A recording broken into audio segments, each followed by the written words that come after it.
주일 예배를 통해서 그렇게 드린다고 할 때 이 한 시간에 엑기스 농축해서 하나님 앞에 올려 드리는 거거든요. 예배 핵심은요, 빛 되신 예수님이 오셨습니다라는 제목으로 세 번째 말씀을 전하는데, 원래는 이제 어제 성탄절까지 하면 네 번째죠. 같은 본문을 한번 네 번 정도 이렇게 읽고 또 말씀을 듣다 보니까 이제는 조금 익숙해지는 것 같은 느낌도 받으실 것 같습니다. 굉장히 좋은 것 같고요. 태초 영원 전부터 말씀이 계시니라. 이 말씀이 하나님과 함께 계셨으니 이 말씀이 곧 하나님이시니라. 이 말씀에 대해서 우리가 인식할 때 우리는 말의 능력이 없다, 아무 생명력이 없다, 그렇게 우리가 여기지만 이 당시 사람들, 이쪽 헬라 문화권에 있는 사람들은 말이 곧 능력이고 말이 곧 역사다. 그래서 지난 시간에 어명이요 하면은 그 말이 곧 그대로 법이 되는 것을 우리가 인식하면서 이해를 도왔습니다.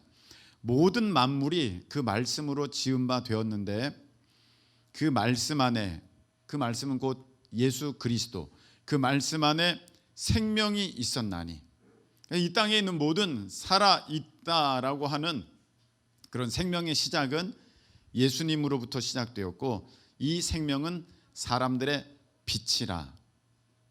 할렐루야. 이렇게 말씀하셨습니다. 이 빛은 단지 어떤 광원, 밝게 하는 것, 그 정도를 말하는 게 아니라 사람들에게 있어서 살아가게 하는 이유, 그 힘, 그 어떤 그 모든 것, 살 수 있는 그 모든 것을 우리가 빛이라고 할 때 그 빛은 예수님 안에 있었다. 그 빛이 이 땅에 왔는데 사람들이 그 빛에 대해서 알지 못하였고 믿지 아니하였고 영접하지 않았으나 영접하는 자, 곧 그 이름을 믿는 자들에게는 하나님의 자녀가 되는 권세를 주셨습니다. 할렐루야.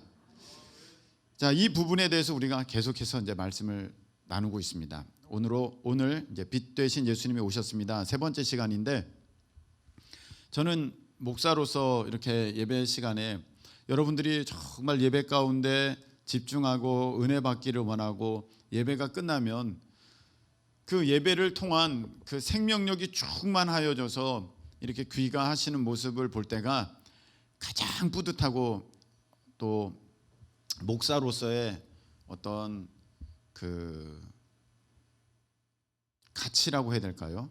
내가 목사가 된 이유, 거기에서 제가 발견할 수 있는데 정말 속상하고 또 막 마음이 무너질 것 같은 이제 그런 모습은 그냥 이렇게 앉아만 있다가 가시는 분들, 겉모습이 꼭 그렇다는 건 아니지만 느껴지는 게 있지 않습니까? 지금 참고 계신다. 지금 어떻게든 참고 계신다. 그리고 빨리 끝나라. 빨리 끝나라를 계속해서 지금 외치고 계신다는 것이 느껴지는 분들과 내가 눈이 마주치게 되면 그 다음부터는 머리가 하얘지면서 빨리 끝내야지 이런 생각밖에는 제가 들지 않고 정말 쥐구멍이라도 있으면 숨어 들어가고 싶다는 그런 표현이 딱 맞을 정도의 제 마음이 그렇게 금방 위축됩니다. 제가 그렇게 담대한 사람이 아니거든요. 사람들 앞에서. 전 지금도 앞에서 찬양을 부르고 기도하고 있으면 그게 그렇게 어색해요. 내가 여기 왜 있지? 내가 이거 왜 하고 있지? 나 이거 너무 힘든데. 그러면서도 오늘도 그랬거든요. 제 성격은 그렇게 막 앞에 나서서 막 이러는 사람이 아니에요. 그래서 그거 끝나면은 다 내 책임 같고 막 너무 속상하고 너무 또 죄송스럽기도 하고 안타깝기도 하고 막 아주 복합적인 마음이 있습니다. 오늘 이제 빛 되신 예수님이 오셨습니다. 세 번째인데 부제는 이렇게 되어 있습니다. 신앙의 발전이 없는 이유, 이런 내용입니다. 신앙의 발전이 없는 이유. 나는 왜 같은 예배를 드리는데 저 사람은 저렇게 기쁨으로 얼굴이 환해져 가지고 마음에 겉에서 보기에도 희망 가득, 소망 가득해서 이렇게 교회 문을 나서는데 나는 왜 그런가? 왜 이렇게 참고 견디다가 갈 수밖에 없는 그러한 예배를 드리고 있는가? 이런 부분에 대한 얘기를 오늘 잠깐 말씀을 통해서 함께 나누는 가운데 우리가 더 좋은 신앙으로, 더 귀한 믿음의 모습으로 나아가실 수 있는 우리 모두 되시기를 축복합니다. 대부분의 많은 사람들이 신앙생활을 시작할 때에는 내가 하나님을 잘 믿어야지, 하나님을 기쁘시게 해드려야지, 내가 하나님의 일꾼으로 그렇게 살아야지 하면서 예수님을 믿는 경우는 굉장히 드물다고 생각이 듭니다. 각자 다 자기가 원하는 것이 있는데 그것을 이루려고, 그것이 되었으면 좋겠다, 하나님의 도우심으로 말미암아 이 어려움을 벗어났으면 좋겠다, 내가 간절히 원하는 것이 있는데 이게 됐으면 좋겠다, 이런 마음으로 이제 하나님을 믿게 되는 경우가 많습니다.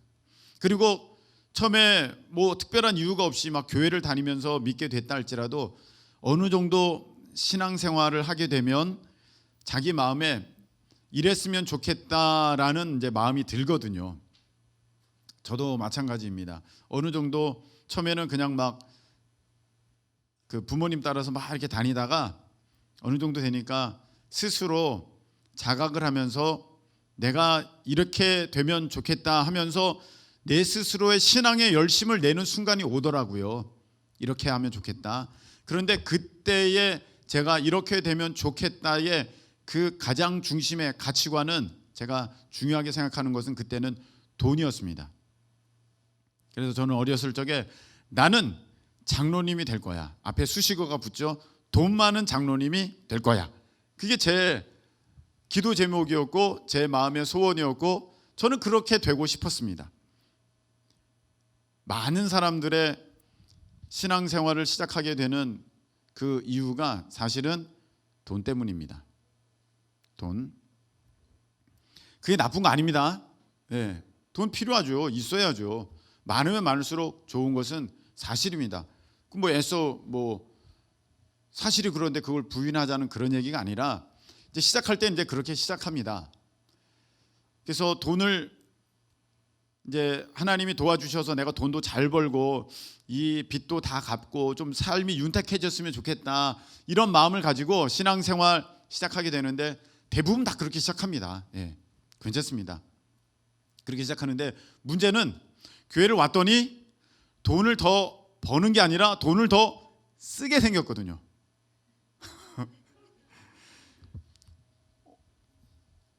주일 헌금을 드려야 되네. 아 맞아, 헌금 드려야 되지. 그래, 드리자.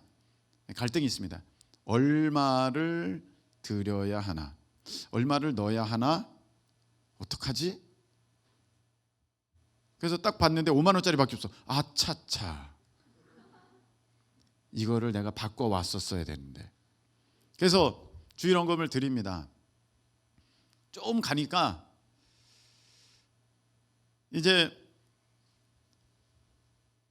굉장히 많은 게 있는 거예요. 선교 헌금도 있고 감사 헌금도 있고 절기 헌금도 있고, 어머, 태산 같은 난제가 있는데 11조도 있고, 그것만 단 줄 알았는데 첫 열매라는 이상한 듣도 보지도 못한 그런 헌금이 떡하니 있어서, 뭐야, 나 열심히 일해가지고 지금 한 달 일해가지고 내가 이거 가지고 할 게 너무 많았는데 첫 열매라니, 막 마음이 억장이 무너지는 듯한 그런 경험을 하면서 야, 이거 나랑 안 맞는다.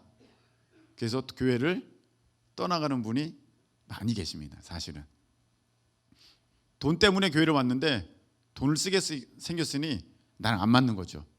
떠나갑니다. 근데 왔습니다.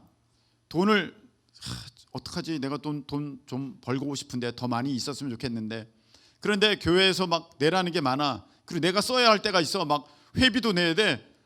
속회로 모였는데 속회헌금도 내래. 와, 진짜 엄청나네. 그만둘까 말까 그러다가 관계성이라는 게 생겨버렸어요.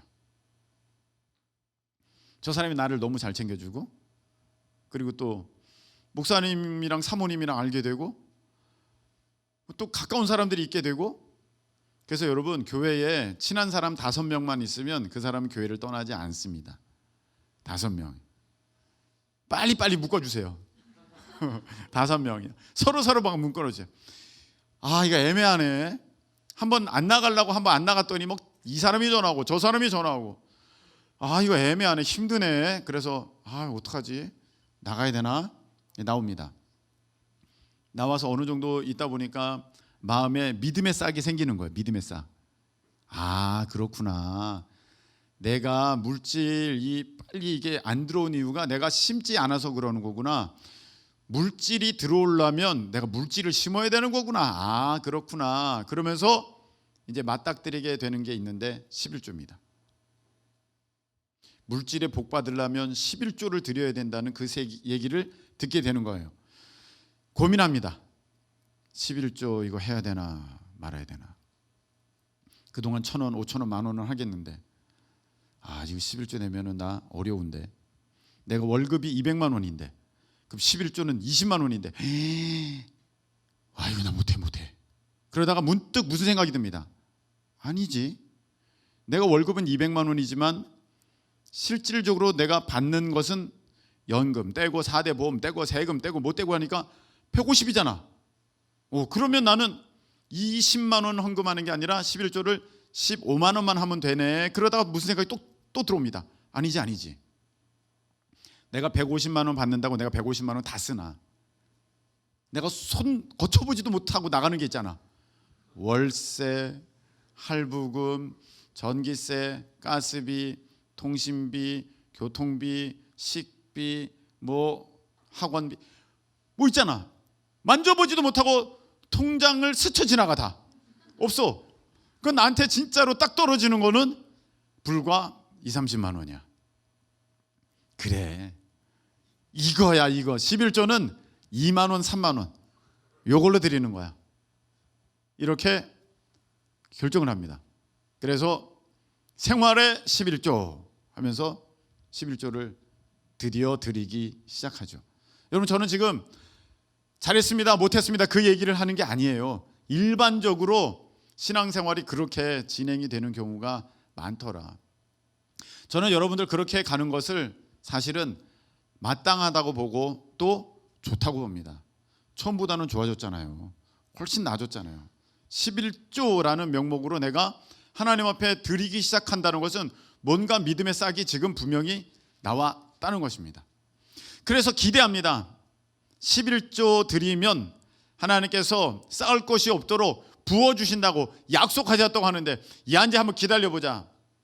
기다려봤는데 한 달, 2달, 석 달, 넉 달 지났는데 아무 내 수입에 변화가 없고, 이상하게 병원비는 더 많이 나가고, 이상하게 보험료는 더 나가고, 괜히 쓸데없는 일이 벌어지고, 집안에 물건이 망가지고, 가전제품을 바꿔야 돼.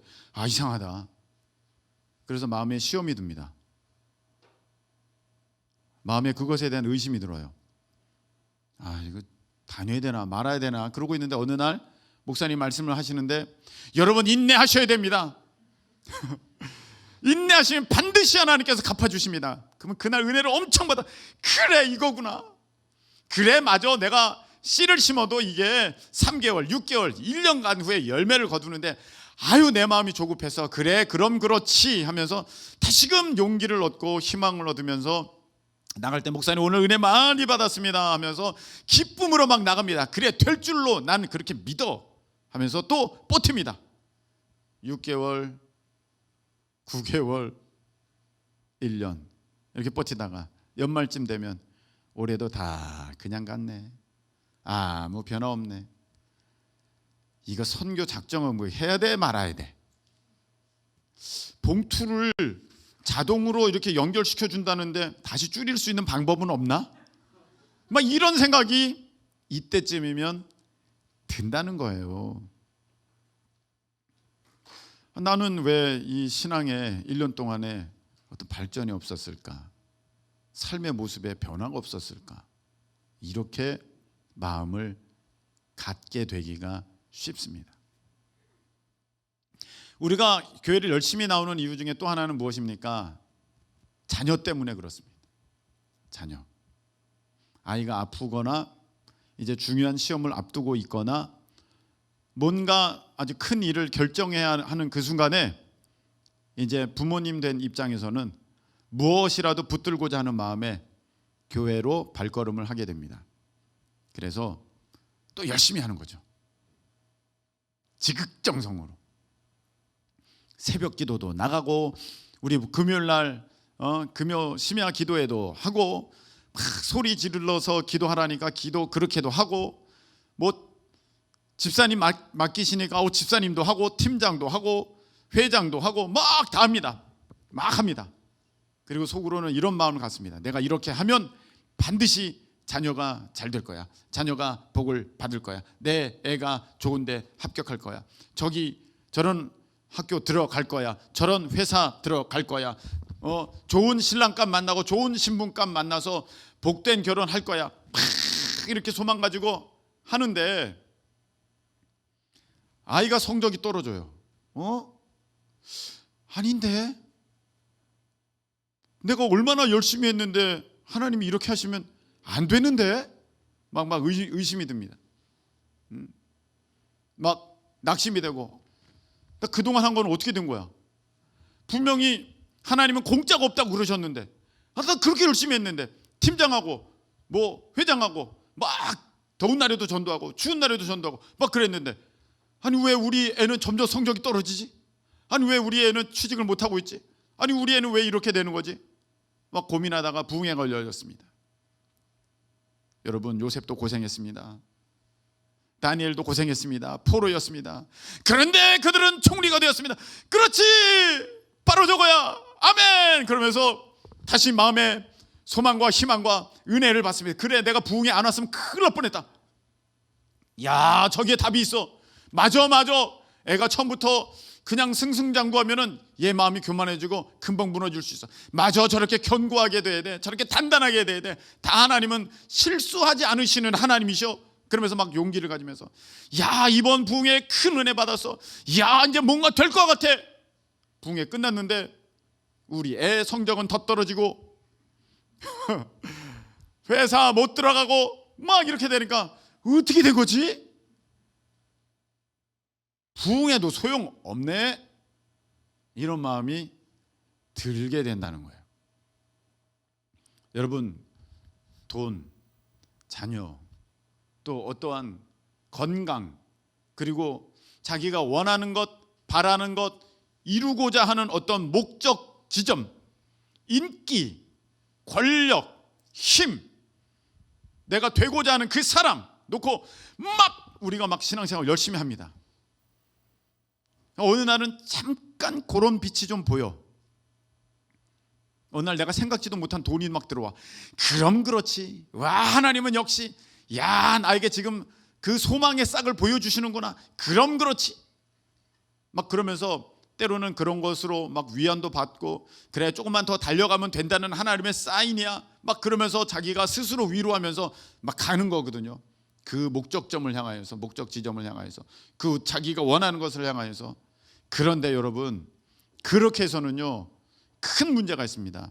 성장의 발전이, 신앙의 성장 발전이 없습니다. 나아지지가 않습니다. 3년 5년 10년 했는데도 조금도 변함이 없습니다. 마치 이 회전 목마와 같습니다. 죽어라고 많은 말은 달립니다. 계속 달립니다. 그런데 여전히 그 자리입니다. 조금도 나아지지가 않았고 앞으로 가지가 않았습니다. 이런 모습이 너무 많다는 거예요. 여러분이 그런 모습으로 지금 신앙생활을 하고 계신다 할지라도 그게 나쁘다, 잘못됐다, 제가 그 말씀을 드리는 게 아닙니다. 여러분 처음에는 다 그렇게 하는 거예요. 근데 어느 정도 되면은 오늘 이 말씀을 여러분 우리가 반드시 적용해야 하는 그 순간이 온다는 것입니다. 오늘 말씀에 보면은 9절 이렇게 되어 있습니다. 참 빛 곧 세상에 와서 각 사람에게 비추는 빛이 있었나니. 여기 보니까 빛의 종류가 나오는데 예수님은 무슨 빛이다 이렇게 말씀하셨습니까? 참 빛이라고 말씀하시는 거예요. 그 빛이 진짜고 예수님이 진짜 참 소망 되시고 예수님이 참 나의 생명 되시고 예수님이 나의 참 인생의 목적이 되시는 그분, 예수님이 참 빛이다, 이렇게 말씀하시는 거예요. 여러분, 불나방 아시죠? 불나방. 그 의미가 무엇입니까? 자기가 죽는지도 모르고 가짜 불에 뛰어드는 그런 사람들을 향하여서 우리가 불나방이라고 비유를 합니다. 여러분, 이 세상에는요, 생명체 중에서는 빛에 따라서 반응을 하면서 살아가는 여러 종류들이 있습니다. 근데 그 빛은 그 곤충들이나 그 동물들에게 있어서, 식물들에게 있어서 그 빛은 하나님이 어떻게 지어주셨냐면 태양빛이나 저 달빛이나 이런 것을 따라서 이제 자기의 삶을, 자기의 생을, 자기의 어떠한 그 살아있는 그 흐름들을 맞춰가도록 하나님이 그렇게 하셨는데, 자칫 그것을 오해하고 오판하고 잘못 인식하게 되면은 사람들이 피워놓은 그 장작불, 모닥불이 그 불인 줄 알고 거기로 빙빙 돌다가 들어가는 거예요. 자기 잡으려고 걸어놓은 적외선, 자외선인가? 그 퍼런 불빛 나는 그걸 보면서 저 빛이야, 참 빛이야, 저거야, 달려들어서 지지직 다 타 죽는 거예요. 여러분, 우리가 마음에 여러 가지 빛이 있어요. 참 이게 힘이야, 이게 능력이야, 이게 기쁨이야, 이게 나에게 있어서 목적이야. 돈이나 자녀나 어떤 이름이나 자리나 권세나 힘이나 능력이나 어떤 기술이나 어떤 자격증이나 막 그것을 향해서 달려가는데, 여러분, 그것은요 참 빛이 아니에요. 그건 가짜 빛이야. 그것은 내가 그거 주위로 계속 돌면 결국 내가 망하고 내가 끝나는 거짓된 빛이에요. 그래서 여러분, 우리가 신앙생활에 발전이 없는 이유는 무엇이냐? 참 빛이 아니라 거짓된 것을 지금 가장 중요하게 생각하고 달려가다 보니까 내 삶에 그 전진이 없고 발전이 없고 그 가운데 기쁨이 없어. 그것을 조금 있으면은 아 좋다 그러다가 그것이 없어지면은 아 싫다, 나쁘다, 이렇게 되는 거예요. 근데 이런 부분에 대해서 사실은 하나님이 이렇게 시간이 흘러갈수록 굉장히 사람들에게 많은 지식과 지혜와 능력을 열어주시는 것 같아. 불과 몇십 년 전만 해도 그 노래하는 사람들 노래 들어보면 그냥 다들 비슷했거든요. 일반인들은 훈련받지 않으면. 근데 요즘에 무슨 가수 이렇게 방송에 어마어마하게 나오지 않습니까? 얼마나 노래를 잘하고 춤을 잘 추고 세상에 그런 재능들을 갖고 있는 사람이 엄청나게 많았는지 깜짝 놀라요. 예전엔 그렇지 않았거든요. 예전에는 가수라고 하는 사람일지라도 지금과 같이 그렇게 잘하지 못했어요. 일반인들보다도 못했는데도 가수도 했는데, 제가 그걸 보면서 야, 마지막 때가 되면 하나님께서 정말 지식이 풍부하게 된다고 그렇게 말씀하셨는데 이런 걸 다 열어주시는구나, 막 열어주시는구나. 지금은 너무 다르구나. 그냥 달라. 예전에 신체 어떤 구조와 모습과 오늘날의 우리 한국 사람들의 신체 체형이 좀 달라.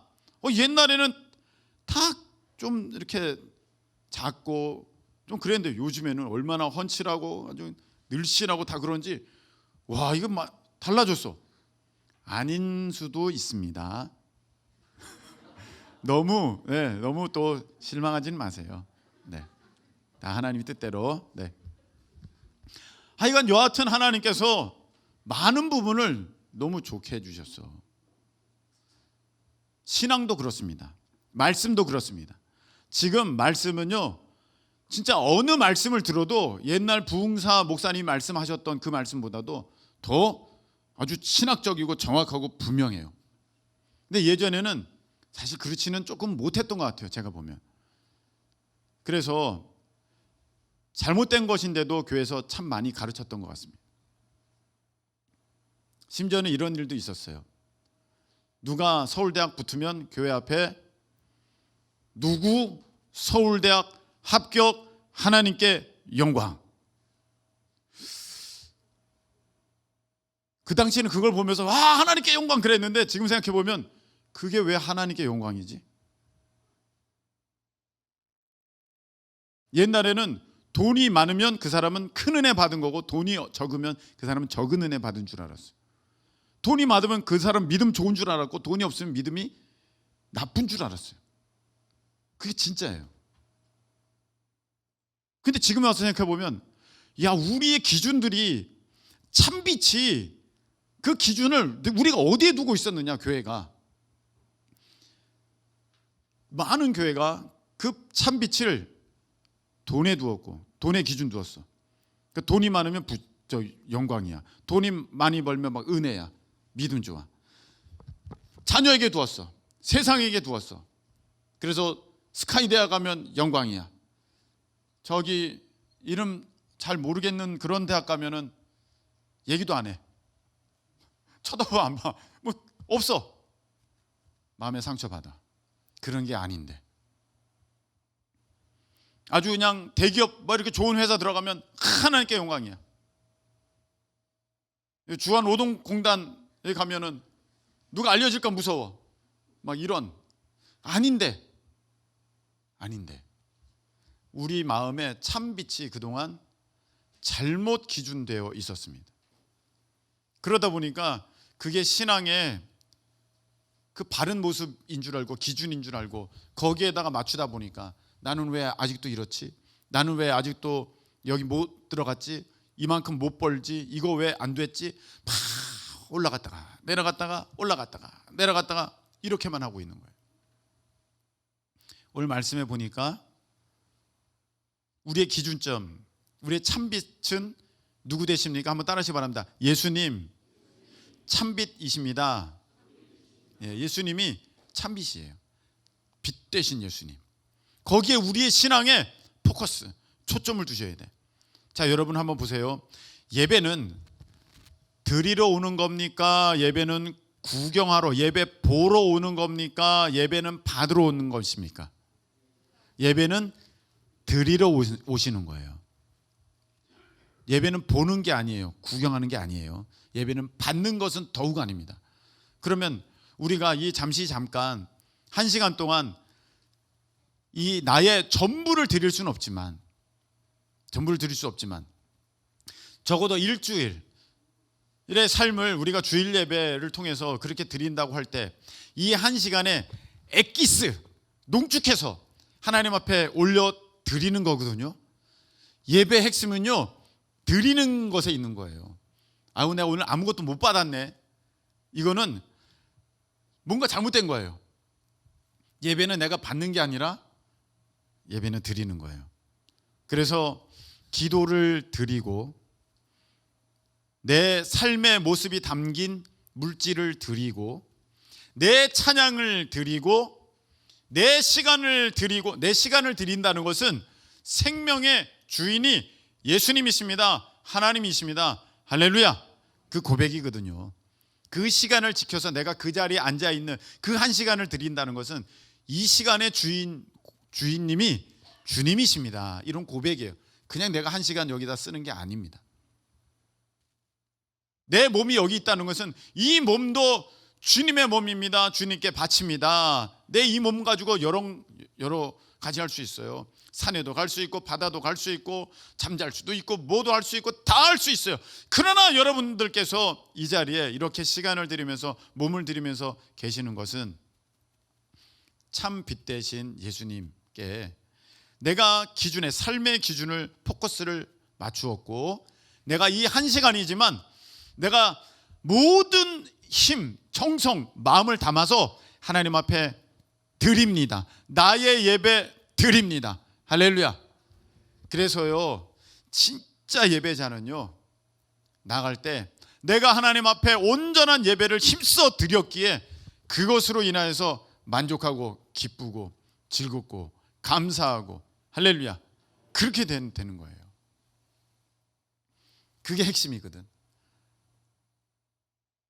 근데 예수님이 기준이 아니라 돈이고 자녀고 세상의 어떤 다른 명예고 힘이고 자리이고 시험이고 그러면은요, 그냥 나는 그것이 이루어질 때까지 그것을 얻기 위해서 지금 참고 견디는 그런 억지 예배만 계속 드릴 수밖에 없는 거예요. 내가 이렇게 해야지 돈을 벌 수 있으니까 내가 오늘은 이렇게 앉아 있는다. 이렇게 해야지 내 자녀가 시험 점수가 올라갈 것 같으니까 내가 이렇게 한다. 그럼 얼마나 이 자리가 힘들고 정말 참을 수밖에 없는 그런 자리가 되겠습니까? 사실은 나를 드리는 시간인데 거기에 초점이 있는 것인데, 여러분 이게 너무나도 당연하고 맞는 거예요. 여러분 한번 보세요. 내가 누구를 사랑한다고 하는데, 한 사람이, 어떤 사람이 나를 사랑한다고 하는데, 여러분을 사랑한다고 해요. 그런데 그 사람이 여러분을 사랑하는 진짜 이유가 여러분을 너무나도 아껴서 너무 귀하기 때문에 여러분을 사랑하는 게 아니라 여러분이 갖고 있는 재산 때문에 여러분을 사랑한다면 그 사랑은 사랑이 아니거나 하나도 여러분을 기쁘게 할 수가 없을 것입니다. 동일합니다. 동일해요. 여러분 우리가 하나님 사랑합니다, 하나님 기뻐합니다, 하나님 감사합니다 하면서도 내 마음에 그 기준이, 그 빛이 예수님이 아니고 돈이고 자녀이고 내 어떤 취업 자리이고 내 세상의 어떤 직위이고 권세이고 힘이고 인기이고 하면은 하나님이 어떻게 그 여러분의 사랑과 그 감사와 여러분의 그 어떤 고백을 기쁘게 받으실 수 있겠어요?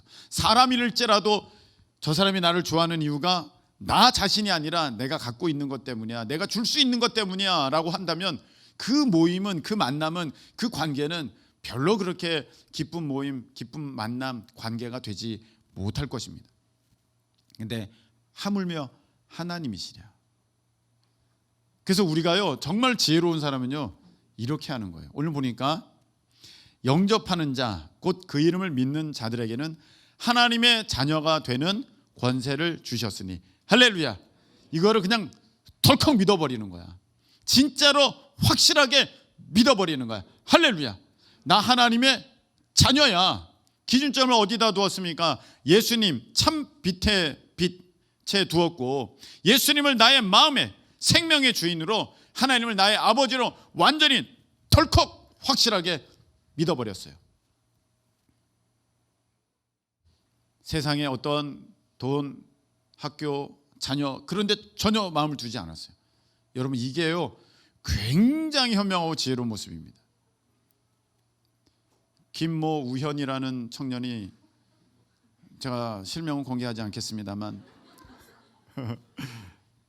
이런 얘기를 했어요. 목사님, 저는요 자식은 저밖에 없어요. 다 제 거예요. 갑자기 더 친해지고 싶은 마음이 불현듯 드는 것을 제가 느꼈습니다. 그 자신감 다 제 거예요. 저밖에 없어요. 여러분 이게 답이에요. 거기에다가 저걸, 아빠를 저거 해서 저걸 다 내 거로 만들어야지, 이거는요 아니야. 그냥 자녀는 저절로 다 받게 돼 있어. 그거구나. 내가 그러면 아이고야, 이것도 잘못된 거야. 여러분 우리가 굉장히 잘못 오해하고 있는 말씀이 하나 있는데, 마태복음 6장 33절에 이런 말씀이 있죠. 너희는 먼저 그의 나라와 그의 의를 구하라. 그리하면 이 모든 것을 너에게 더하시리라 했을 때, 우리가 거기에서 포커스를 둬야 되는 부분은 어디입니까? 먼저 그의 나라와 그의 의를 구하라 이거예요. 근데 수많은 사람은 그리하면 이 모든 것을 너에게 더하시리라 하셨으니까 그것을 얻기 위하여서, 모든 걸 얻기 위하여서 하나님께 마음을 둡니다 이렇게 나아가고 있다는 거예요. 바뀐 거야. 그러니까 회종목마 신앙이야. 나아가지 못해요. 근데 오늘 분명히 하나님께서 말씀해 주셨어요. 너 예수님 생명, 너 참빛, 너 마음 가운데 있으면 너 내 자녀야. 세상 부모도 다 좋은 거 줄 줄 아는데 하물며 하늘에 계신 너의 아버지께서 주시지 않겠느냐. 왜 그런 거 쓸데없이 마음에 품고 왜 그런 것 때문에 걱정하고 힘들어해? 나는 너의 하나님 아버지야. 할렐루야. 그렇죠? 바로 그거예요. 이게 진짜 신앙인의 모습이에요. 하나님께 덜컥 맡기는 거예요. 몰라요. 저는 초등학교 때 제가 준비물을 사려고 돈을 벌어본 적이 없어요. 그는 그냥 엄마에게 아빠에게 그냥 얘기만 하면 되는 거야. 그리고 나는 잠을 자면 돼요. 그는 알아서 준비물이 놓여 있거나 준비물 살 모든 준비가 다 돼요. 가다가 문방구에서 그 준비물 사면서 야끼만두 하고 하나 사고 그렇게 그냥 신나서 그냥 들어가면 되는 거야. 그것 때문에 고민하지 않아요. 그럼 말씀 맺겠습니다. 참 빛이라고 말씀을 주셨어요. 누가? 예수님. 근데 여러분 가운데 있는 지금 빛은 무엇을 잡고 있어요? 여러분 그거 하면은 나 이제 앞으로 예수님 잘 믿을 거야. 이거 되면은 나 이렇게 할 거야. 아, 그거 너무 잘못된 거예요. 그 불나방 신앙이에요. 그 회전목마예요. 그렇게 해서는요 아무리 신앙 생활 오래 해도 절대로 나아지지 않아요. 기준이 무엇입니까? 돈, 자녀 아니고요. 예수님. 할렐루야. 예수님. 여러분 자녀 우리가 도대체 어디까지 책임질 수 있어요? 언제까지 책임질 수 있어요? 날이 갈수록 나도 힘들고 약해지는데. 우리 주님이 참 아버지 되신 우리 하나님께서 책임져 주셔야 될 줄로 믿습니다.